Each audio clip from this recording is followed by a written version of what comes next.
7 p.m. You're here. Hello, Kurt, Julian, Annalie, Secret Society of Goths. I knew about you already. It wasn't that secret. Look at all you nice people. Very prompt. I appreciate that.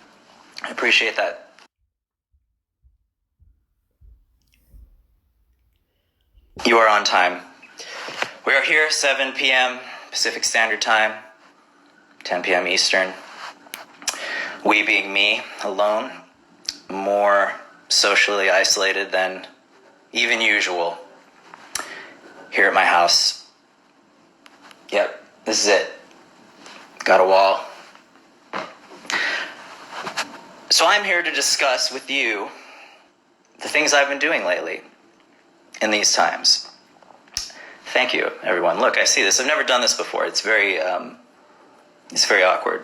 I feel that at some point you should be texting me to go get lube and send me coins, which would make me more comfortable. You don't have to send me the tokens. I'll just... First, before we begin, I would like to say that I really appreciate all of you coming. The review of what I've been up to lately that I have is luxuriously pleasant. And I know a lot of people out there are really, really suffering and really going through some hard times, be they practical or emotional. And I am very, very grateful throughout all of this for the position that I'm in, and that the list that I'm about to give you of what I've been doing and what I've been enjoying lately can be what it is, because not a lot of people have the opportunity to take the time to do the things that I'm doing to make myself sane and happy throughout all this. And having that luxury in part is due to each and every one of you. So not only do I appreciate you giving me the list that I'm about to give you of things that I really enjoy doing during these times, but I appreciate, the opportunity of you caring to hear about it. I can't imagine someone wanting to hear about this, but here you are. Hello, everyone. Is it The Cure? What are you asking? Am I listening to? No, that's Nurse with Wound, if you can hear that. So, anyways, let's get into it. This is what I've been doing lately. I'm probably going to list far more than 5 things, but I was directed to list 5 things that I've enjoyed doing during my period of social isolation, which I'm very happy to take part in, because people, we need to flatten that curve across the world. So I'm in here hiding, and while I've been hiding, one of the things that has brought me much joy is something that brings me much joy in my regular life that I've adapted to a life of isolation, and that is, of course, actually,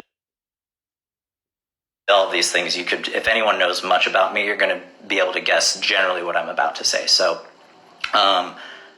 working out, being active, being physically active is what is really the center of my day. It's the core of my day here at home, and in a way, it's the core of my everyday life. When I'm not on the road, although when I am on the road, I do implement exercise into the day every day. I'm a bit obsessive about it. However, I feel there are worse things to be obsessed about. I know there are worse things to be obsessive about. It just makes me feel very, very good. What I do at home is a twist on my regular workouts. I am very lucky to have a little outdoor space that a lot of people don't have. So I go in my backyard. I have a couple of kettlebells that I work out with. I start the day by doing a great triangle workout, a little pyramid workout of push-ups and pull-ups. I don't have a bar anywhere near me, so my brother lent me his pull-up bar that you could hook on the door. I wake up, I brush my teeth, I do as many push-ups as I can, and then I meditate, which I'll get into that later, and then I do as many push-ups as I can, and then I stretch, and then I do as many push-ups as I can, and then I do a pyramid of different pull-up activities next, before I start my workout. So then I start a workout, and I've cut it into upper body and lower body. For people who aren't gym people, this has got to be already unbelievably boring, but the essence of it is that it brings me both really, really great positive physical reaction in my body, which then attaches to your mind state. And both in isolation and out of isolation, I have found that working out really, really gives me peace of mind. It makes me feel good. So that's something that I really look forward to every day upon waking in isolation. And following that, I know a lot of you, thank you for saying it's not boring, you're kind. Now I'm glancing down again, very awkward. I know a lot of you have inquired when you discovered that I was going to be here speaking a monologue into my phone, which, by the way, you can't do this on a laptop. Did you guys know that? Didn't know that. Can't do it on a laptop. I'm holding up my laptop right now. My forearm is probably going to give before the end of this. Not boring, thank you. Meditating. Something I actually look forward to every day as well. It's something that I haven't been doing my whole life, and along with eating a plant-based diet, it is the second thing that I truly, truly wish I've been doing since I was, well, I mean, can't do it when you were born, but for the entirety of my life. I wish I had started practicing mindful meditation from a very early age. I've been a vegan. I've been consuming a plant-based diet for much, much longer than I've been meditating, but I've been meditating for years. And live people, story people, you're probably out there too.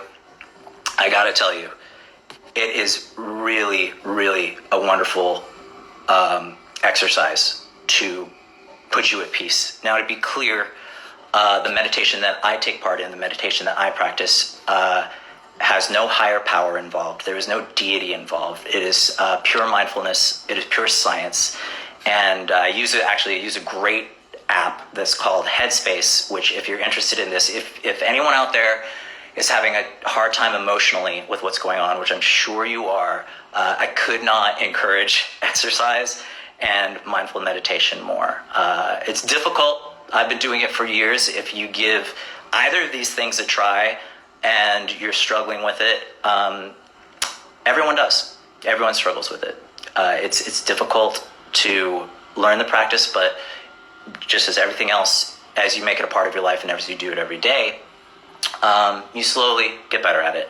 And the effects, actually, though the effects are far greater than what you perceive your ability to be at the beginning of learning to do something like mindful meditation. Again, no silly deity or superpowers or mysticism here. It is pure mind-body focus. Which actually, to be honest, you guys, to be honest again, if I may say that, once I started meditating, it helped me become a better singer, because I made a connection between what my vocal coaches have taught me over the years. I have a wonderful vocal coach in Santa Monica named Carol Tingle, and part of being able to sing properly and use proper singing technique, which then allows you to sing with greater ease and greater excellence, is having a mind-body connection and focusing on your breath. And that is actually what's going on in meditation. It gives you a focus on your body. And again, I don't want this to sound esoteric or mystical. It's very scientific. So that is something that I do every day before I work out, and then I work out. I'm going to pause here before I look at my notes to see what I was planning on talking to you next about, and just read some of your comments here. So is something about marijuana. I don't know what that would be. No, I don't smoke marijuana, but it went away really quick. Oh, you guys are all commenting so quickly. 14 others requested be in. Headspace helps with my mental health, and it's amazing, right? Right? I'm sorry I missed your name, but it's really wonderful. Choice of plant protein is with all those push-ups. Okay, that's a great question. When I start talking about eating, which will be later in this, what is going to be a long monologue, I'm sorry, remind me to talk about plant protein. Just to tell you right now, here's the news, here's the tea, ready for this? All plants have protein in it. All plants. There's a fraction of protein in plant life. So it's very, very easy to get protein. But we'll get to that. I look beautiful. That's really kind, because my eyebrows are crawling all over my face. They're soon to consume my entire face.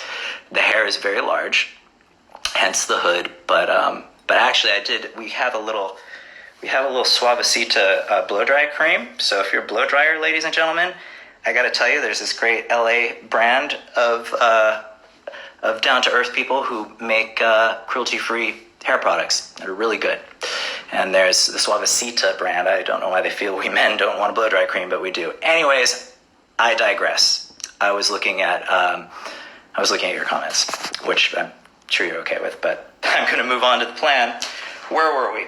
So, another favorite thing of mine to do during this time in isolation is something that I do in my isolated moments when I'm off the road and even on the road and on planes, and something I've been taking advantage of while I'm here, and that is working on the book. If you don't know, I've written 2 novels. They're all right. I think the second one is far better than the first. Some of you may have read them, some of you may have not. I have finished the manuscript for a 3rd novel. It's quite a mess. My dear friend Adam, who actually has made some of the best videos that I've ever been a part of, in my opinion. Adam Mason is responsible for the past 3 Black Audio videos. He did The Vials, he did First to Love, and he did Anointed, which, again, I really feel they're some of the best videos I've been a part of. And he did one of my favorite AFI videos, Aurelia. He's helping me edit my book. So in these times, I receive notes from him and I go through the book and I try to make it more clear, because I have this arcane way of writing and probably a way of speaking. So I just want you to be able to understand what I'm trying to achieve when I'm writing this book. So I spend a lot of time doing that, which I really enjoy. It's something that I can do creatively by myself, and I get a lot of joy from it. So any of you who have ever read any of my books, I gotta say I really appreciate it, because I know you to get involved with me to have to read a book, and if you've done so, it's a big ask. People don't read books, so thank you. Actually, speaking of books, Pants and I, who's my publisher at Black Candy, we were talking about possibly someday doing some chapbooks, because I have the thought of maybe releasing chapbooks, little limited edition, small books of essentially like poetry, which would be not actual poetry, but unused lyrics. Well, not unused lyrics, but lyrics of songs that I've written over the years that have never made it, which there are many of, be it from AFI or Dreamcar or Black Audio or Extremist. They're all there, and it's something I've thought about doing for years, because a lot of times in the writing process, I write something that's I feel really important, but then the song doesn't end up being that great as a song, and it disappears. So this is really a self-serving move. So I don't know if any of you would ever want to read any of that, but maybe we'll put it together. Right now, I actually found, I'm pointing over to the closet that I searched for them in, I found reams of AFI lyrics dating from 97 at the earliest, through the notebooks, through December Underground, and a lot of unused songs in there. Prior to that, the Shut Your Mouth, Shut Your Mouth is there, but They're Very Proud of You and Answer That period of AFI and my part in songwriting didn't have a lot of unreleased songs. You've pretty much heard everything that's been released there, whereas starting from really 98, there became a lot more music that was created and then scrapped, where I have full lyrics of songs. Most importantly to me is trying to have Pants get the laptops that have the lyrics from the Burials era that did not make it, as well as the Blood that I think I erased, because that's the type of person I am. I just threw them away. So I wish I hadn't, really. I usually don't regret that kind of thing, but Pants says he can get in there and try to find them. So maybe someday we'll do that. Anyway, right now I'm working on the third novel, which is fiction. And if you've read any of the other 2, it's in the same world. This time Score Massey is back to being the protagonist. And hey, if you're listening, this is what it's about. Score Massey is now a very influential influencer, obviously. And a vindictive vlogger gets his account shut down. So the novel starts with him suicidal on the way to one of Coachella Weekend One's hottest parties, and he plans to kill himself there, but is waylaid when he gets involved with an urban witch who is part of a Hollywood witch war for control of Hollywood and pop stars and influencers. And it's a satire, and it's completely out of control. And I think if you like the last books, you'll probably like this, if I get it right. So, yeah, that's one of the things I'm working on. And I'm looking at your comments right now. Oh my God. Yes, Score's back. He's really, really out of control. Thank you. Again, it's satire. There's not a lot of, well, I'll let you read it. No, that'll probably, okay, let's see. It sounds amazing. Thank you. Book giveaway. Yeah, I think I usually give away books. Do I not? I should give, I think we give away books every time. I don't know. I usually sign them. Anyway, thank you for being here and commenting and liking. It makes me feel like far less awkward. I've been reading a lot. So I like to write. I like to read. This has been a really, really great time for me to catch up on some of the reading that I've been wanting to do for a long time. But being that I'm usually writing, I don't take the time to read because I use all that free time to move further in the narrative of the stories that I write. But the way I'm editing right now, waiting for notes from Adam, I have more time to read. And I finished... what did I just read? I read a great novel that Nils, by way of Wes, both Cold Cave members, suggested to me, that is called Tampa. And it is very disturbing, and it is very uncomfortable. And I think if you enjoy the books that I write, this is something that you would also enjoy. The author's name is, let's see. This was the first book I have read by her, so I need to look at my notes. Books.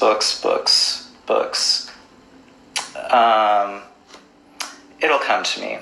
I can't believe I didn't write this down. Are these the wrong notes? Oh yeah, I grabbed the wrong notes. Maybe I'll walk with you and get the notes so I can figure that out. I think anyways, this book is Tampa. It's a great novel. It's very dark. If you like Todd Solondz's films, I recommend this. It's similar to a Todd Solondz film in that way. Well, I'll ask my notes. Who cares? Right now I'm reading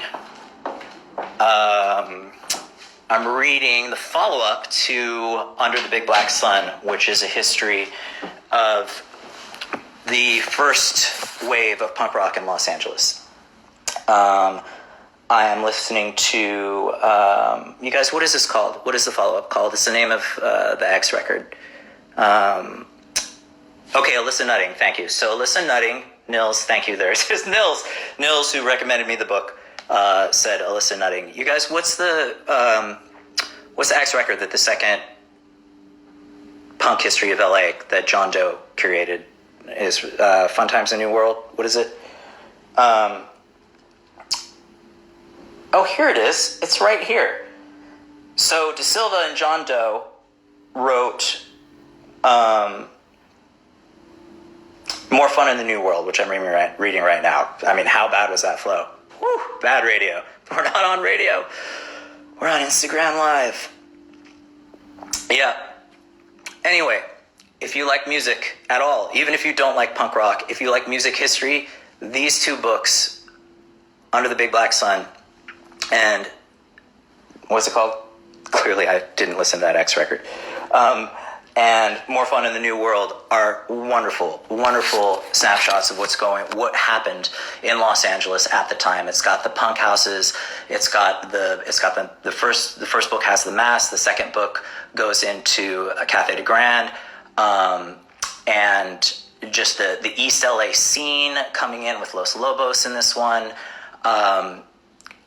It's really moving. Like for me, whenever I really like reading nonfiction, particularly about the artists that are responsible for me being who I am today. And these two books are really, really wonderful reads, and I really encourage you reading them if you like Los Angeles punk rock, or if you like punk rock at all, or if you again, like music history, that John Doe did a great job. The format of these books is similar to that of We've Got the Neutron Bomb, in a way, because they interview different people, but these books are based on chapters. So one chapter will be written by John Doe, and another chapter will be written by Jane Whelan of the Go-Go's, who, if some of you don't know that, forgive me if I'm telling you something you already know, but the Go-Go's were part of the first wave punk scene in Los Angeles. I mean, those women were the real deal. So I've been reading that. It is wonderful. Also, Nils, thank you for that. If you out there, if you people do not know Cold Cave, I really encourage you to listen to Cold Cave. Wes and Nils are the gentlemen in Cold Cave who recommended that to me, and it's just really good. Cold melodic, cold wave, dark wave. I don't know; those are new terms. It's really kind of synth-based post-punk to me.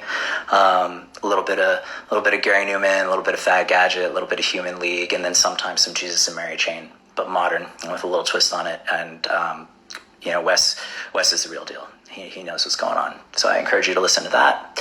And if any of you are David Lynch fans, I actually didn't realize that he had this memoir, Room to Dream, which was written by David and Christina McKenna. If you are a Lynch fan, wow, it's so moving. Speaking of genuine artists, as I was talking about the Go-Go's and the LA punk scene, David Lynch, you don't get more real than David Lynch. And when you're reading this novel, it really illustrates what a true artist he was. And when using the word punk rock in ethos, none more punk than David Lynch. The way that he infuses music into his work, the way that he is absolutely unflagging in the creations that he needs to make. He does not change for anyone, and I really, really respect that. And what results is the wonderful works that we've seen in his films and his television shows. This book is romantic. It's really beautiful, and the way that it is written is over the course of David's career in fine art, in film, in making shorts and commercials. People are interviewed who were part of his life, and they tell the tale of the era. It's broken into eras of Eraserhead and the Elephant Man and his first art show, so on and so forth. And then after, in the very same chapter, David comments on having read the chapter and gives his view of what happened at the time and what he remembered and he didn't remember. If you're a fan, again, it is really, really a great read. And that leads me into next topic, which will be brief, which is watching things. I've enjoyed watching things, but I've really only enjoyed watching literally two things in a whole. Again, usually I spend my free time socializing or writing the novels. And so I don't spend a lot of time. I rarely watch any film or television at home. If I am going to watch something, I will go to the theater, just because I enjoy it. I enjoy the ritual of it, and I enjoy the theaters. And when you're next in Los Angeles, if you're not here already, when we all get through this, which we will, go to the ArcLight. It's a great experience. It's been there for a long time. I watched Twin Peaks, the third season, for the first time. I hadn't watched it. And that was really joyous. Honestly, I teared up a couple times. If you've seen it, there are little treats that David Lynch gave us in that third series that make the fans of 30 years tear up. And it was, for me, it was perfect. It was so infused with Lynchian moments, and that's what I want. I love him because he's him, so the more Lynch, the better, and that's what that third season was. I also got to watch a film, which if you have the opportunity to watch this, I really encourage it. It is called Portrait of a Lady on Fire, and I'm missing the director here. I didn't write it down, but it's called Portraits of a Lady on Fire. I really, really wanted to see it before we all went into social isolation, and it was at this theater in LA for a day, disappeared, and then came back into theaters, into art houses for a few days before we went into isolation. And so I was sad I didn't get to see it, but it's now available online. And it's a French film, and it is a beautiful, beautiful film. It is certainly one of the best films I've seen in a long time. The lighting, the acting, the narrative. I think it won the Palme d'Or for screenplay, and it should have. It's beautiful. Look it up. It's a story of, I believe, 19th century girl who's being married off, who is struggling with the tragedy of being married off like an object. And in order to be married off, her portrait needs to be painted. And she won't sit for an artist, so the mother hires a female artist to come and pretend to be her friend. And it goes from there. If you watch the trailer, it will reveal more than I did. I'm not into spoiling films for you.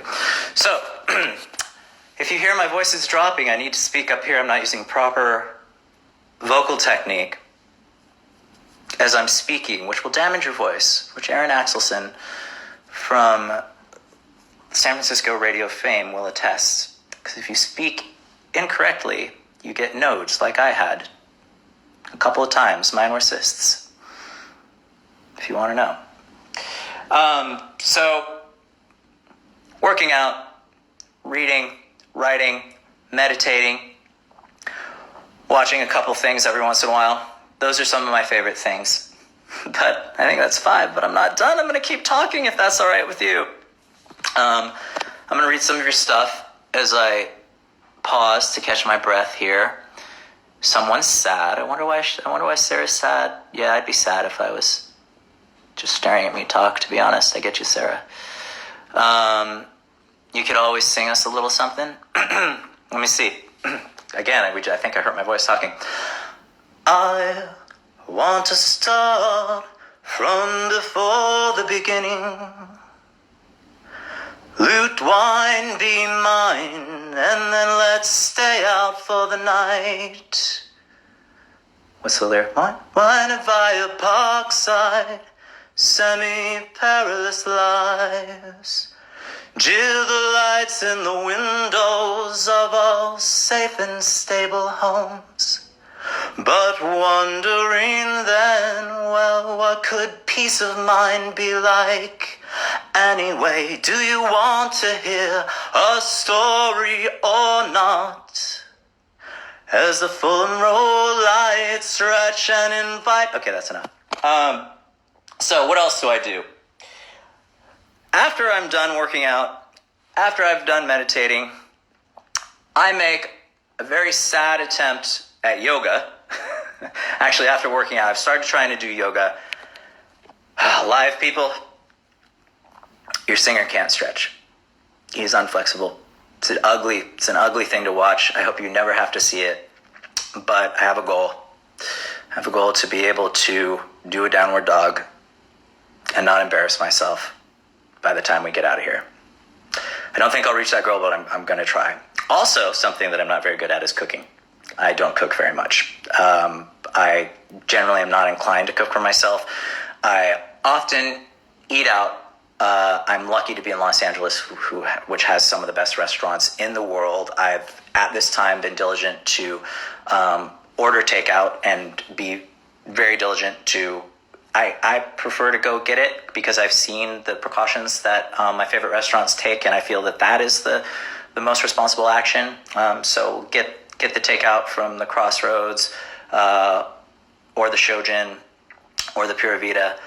So if you have restaurants where you are, I encourage you to support that you love. I encourage you to support them. And if you can't and you're cooking for yourself, you can cook like me. I, of course, am cooking. I mean, that is really broad use of the word cooking. It's generous. I prepare food as best as I can, all plant-based, of course, because, I mean, it is humanity's eating of animals that got us where we are right now. It's true. Most pandemics are caused by humans consuming animals. Look it up. It's true. And you're like, I don't care about animals. I want to hear about the yams that you're cooking. Okay. Yams. I make yams. I bake yams. I fucked a lot of them up.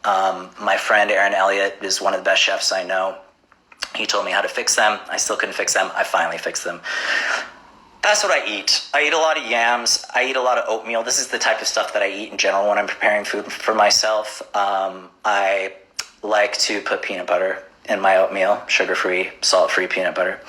I put a little date, a little chopped medjool date in there for sweetness, which is a natural sweetener, which has a lot of fructose in it, a lot of sugar. If you eat a lot of those, it is caloric, but it is far better for the body than other sugars. What are you guys talking about here? Favorite breakfast? I actually don't eat breakfast. Prior to what I'm about to tell you, I do intermittent fasting, which it's inconclusive whether that has a positive effect on your body or not, scientifically speaking, but I found that it has a really positive effect on my energy and my body. But prior to that, I'm not a morning person. I don't like being awake in the morning, and when I am, I'm not hungry. So I usually don't consume a calorie until after I've done working out. Someone asked earlier, favorite plant-based milk? Trend beverages, I am the market. So for years, if there's ever been a trend health beverage, I'm the one who's out there buying it. I love oat milk. I love Oatly. I ordered a case of the barista blend of the Oatly, which you couldn't get forever, and now you can get. Ironically, now when you can't get many things, I ordered some Oatly. I make my Timeless cappuccinos with those. Timeless sends me beans. I support them. I pay them, and they send me beans. So for those of you who are asking about celery juice, yeah, I got in on that a little bit. My brother was hotter on it than I was. It is great. I mean, consuming anything green, so back to what I'm eating, I do at this point, because I am cooking for myself, go out of my way to try to acquire fresh greens, and I steam them. And I'll put a little coconut amino acids on them, or maybe if I'm feeling wild, I'll put some Follow Your Heart cheese on it. You know what I've been eating, you guys? It's wild, because the thought of consuming actual eggs really, really makes me nauseous, not just politically, but just physically. The smell of eggs to me is not good. Just Egg, I'm a vegan commercial. Just Egg is this vegan egg that I started getting into in isolation, and it's very easy to prepare, and I'll put mushrooms in it and make it with some olive oil, and maybe put a little pesto sauce. And I don't make the pesto sauce, but if you want to eat vegan and you can cook, there are tons of great vegan recipes online. Blood clot, you can talk to John Joseph. I'm sure he'd be happy to tell you how to cook more involved dishes than what I'm doing, but I enjoy them. But yeah, those are some of the things that I'm eating. Again, someone asking me about protein again. I like cucumbers. I like cucumbers in my water and on my eyes, which I should get, because again, we're in isolation and we could use some hydration. Yeah, you like the Just Egg? Yeah, I don't even know. You said a sauce. My husband's vegan. He's just like you. Oh, I hope, sir or gentleman, that he's not just like me. And hopefully only the vegan part. Sir or ma'am. Yeah, right? They make good omelets. I've been treating myself with Beyond Burgers. I gotta be honest, there's some Beyond stuff happening here at my house a little bit. I will put the Italian sausage into the scramble that I make with the Just Egg. And you guys, live people, I'm gonna be honest. Again, I don't really say I'm going to be honest in my real life, so this is something between just you and I. Phrases like that make me exhausted. But I am confessing. Treats. This has been happening in isolation. My father sent me from Love Berries, which is a part of a fruit order site that's called California Fruit, and they're these vegan chocolate-covered strawberries. They're unreal. They're unreal. I'm telling you, you gotta try them. I've been having those, and the other night, my friend Lexi and I were on, I believe we were on a FaceTime, which again, in isolation, that brings up something else that I'm doing in isolation. I've been FaceTiming a little bit, which is something that I normally would never do. I don't like it. But at these times, there's opportunities that I've had that I wouldn't have otherwise to spend time with people in the way I'm spending time with you right now, that I normally wouldn't have, and that's something I've really, really been enjoying, is the free time to engage, though not anywhere closer than 6 feet away from anyone, with my friends via the technology that we are enjoying right now. So my friend Lexi was telling me how she had ice cream delivered from...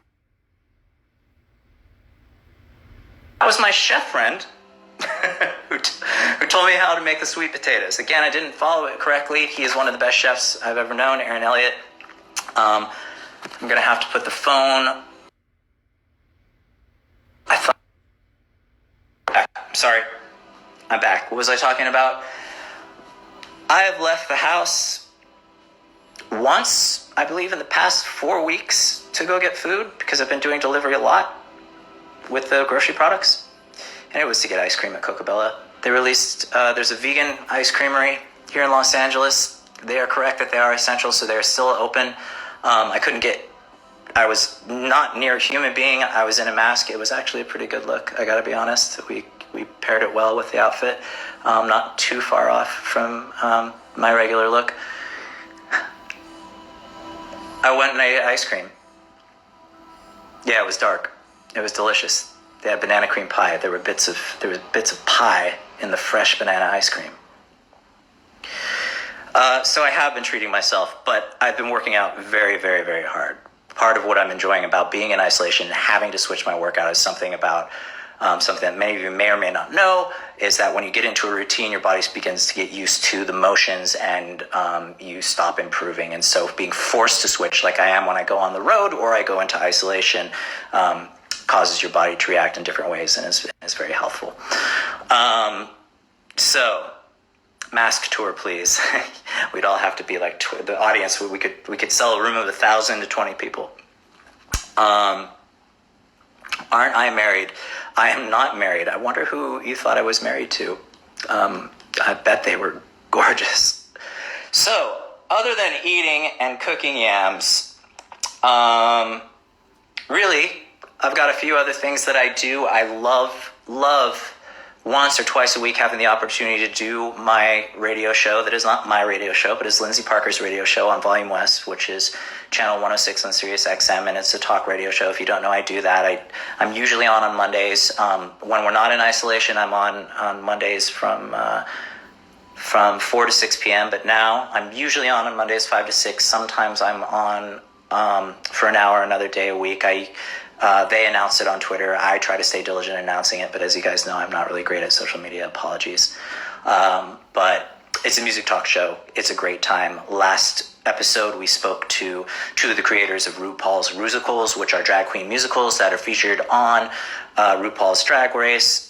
It's a good time. I really enjoy doing that. I really enjoy getting to engage with Alex and Lindsay. Alex is our host. Alex is our producer. Lindsay is my host. I'm a co-host. And it's kind of like this and just talking about music, but we can hear each other and then it airs. So that's really fun for me. And to close up, music. Just as in the rest of my life and my whole existence, music carries me through my day. It is one of my favorite things to ingest here in isolation. And I've been listening to a lot of ambient music, to be honest. I said it again. I'm going to hang up on you the next time I say to be honest, so not counting that one. I'm just upset with myself. I've been listening to a lot of ambient music. My friend Moby texted me at the onset of this as we first closed in and started to really... you guys lost me. I don't know why that happened. So my friend Moby texted me early on in this and said that he's been listening to a lot. He said, to be clear, he said, I know this is strange, but I wrote this music for me to fall asleep to and to ease me, and I found it's really enjoyable at these times. So Moby has written some really great ambient works. And that was on rotation here for days and days and days. I also did some Eno and some Fripp and of Coil. I'm always listening to Coil. There's a lot of classics that I've been listening to at the time. Nurse with Wound and Coil. A lot of This Mortal Coil. And my friends have suggested some stuff. My buddy Aaron Nagel, knowing my love for Neil folk, suggested some folk black metal by, I'm going to butcher this, Mjørker, I believe her name is, a Danish songstress who has really beautiful folk metal. Her latest album is my favorite. There's no screaming in it. I don't want to hear that, and she's not doing it, which is great. But if you like screaming in your folk metal, then I think the rest of her albums has that too. And then my friend Ray suggested Anna von Wolfhaus, who her early stuff is very Kate Bush-esque, and then later it gets into kind of a Dead Can Dance chambery thing. There's a little Ani DeFranco in there. She's wonderful. Those two women are really cool additions to my regular listening that are new. And I know she was about to tour Swans, one of my favorite acts, and I was listening to a lot of Angels of Light as well. So that is generally what I'm listening to. I think that's Nurse with Moon. I'm staring at my speaker that we're hearing right now. And so that's what I do. That's what I enjoy. My wrist hurts from holding up the laptop that I'm using to hoist my iPhone in front of me. So live people, we've come to a close. This is the end of my rambling. Take a breath. You made it. I appreciate you sustaining all of this and being here. Again, I appreciate you allowing me, being part of a history that allows me to have that be my day in these times. And I genuinely hope all of you are doing as well as possible. If you're physically feeling poorly and can, I encourage exercise. If you're mentally down, I encourage books, art of any sort that you enjoy, and I really do encourage meditation. Thank you so much for being here, caring about what I have to say.